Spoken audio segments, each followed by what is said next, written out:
Tomorrow morning, millions of people will do the exact same thing before they check their phone, before they start work, before they even fully open their eyes. They'll reach for caffeine, a cup of coffee, a can of energy drink, a strong tea, maybe even a caffeine pill. Most people treat caffeine like a normal part of life. But here's the strange part. Caffeine is actually a drug, not an illegal one, not a dangerous one for most people, but a real psychoactive substance that changes how your brain works. And every day, billions of people willingly take it. So what exactly is caffeine doing inside your body? Is it secretly helping you? Or are we all addicted to something that's slowly making us worse? Let's find out. Long before coffee shops existed, caffeine was already growing in nature. It's found in coffee beans, tea leaves, cacao beans, guarana plants, yerba mate, and several other plants around the world. But plants didn't create caffeine for humans. They created it for survival. In nature, caffeine acts like a natural pesticide.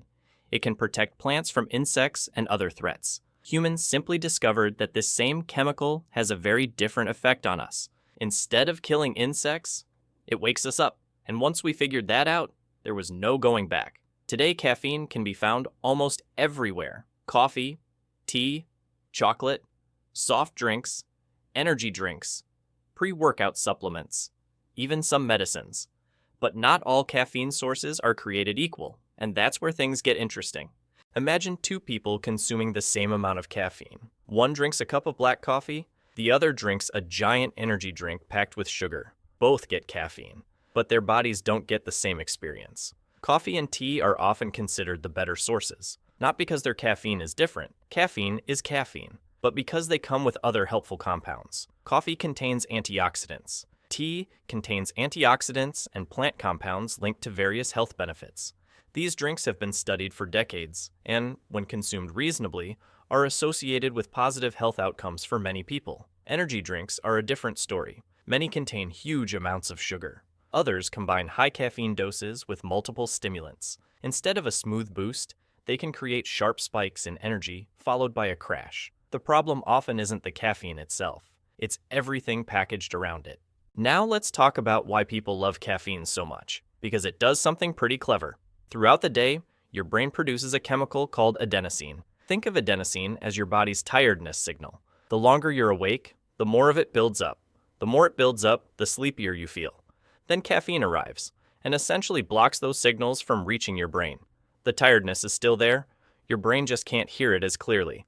That's why you suddenly feel awake, more alert, more focused, more motivated to do things. For many people, caffeine can improve concentration, reaction time, physical performance, and even mood.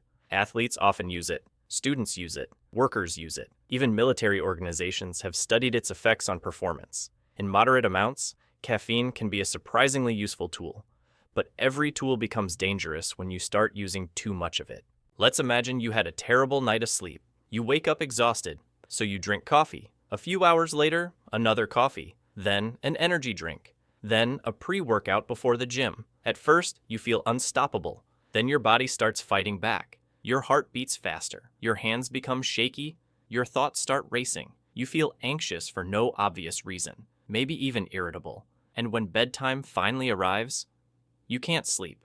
The cruel part is that poor sleep often leads to even more caffeine the next day, and that creates a cycle. Less sleep, more caffeine. Even less sleep, even more caffeine. In extreme amounts, caffeine can cause severe anxiety, panic symptoms, heart palpitations, nausea, and serious health problems. Fortunately, most people never reach those levels. But many people consume enough to experience smaller side effects without realizing caffeine is the cause. This is where most people expect a simple answer, good or bad, healthy or unhealthy. But caffeine doesn't work that way. A hammer can build a house or break a window. The tool isn't the problem. The way it's used is. For most healthy adults, moderate caffeine consumption is generally considered safe. In fact, research suggests that moderate coffee consumption may even be linked to certain health benefits. But more isn't always better. The goal isn't to drink as much caffeine as possible. The goal is to use it intelligently, to enhance your day, not replace sleep, not hide exhaustion, and not become the only reason you can function. So, is caffeine good for your body? In reasonable amounts, for most people, yes. It can improve focus, increase alertness, boost physical performance, and make mornings a little easier. But caffeine is a borrowed energy, not free energy. Sooner or later, your body always asks for that debt back, and no amount of coffee can replace what your brain truly needs: sleep. Because the most powerful performance enhancer on Earth is still a good night's rest. If you enjoyed this video, subscribe for more stories where science meets everyday life.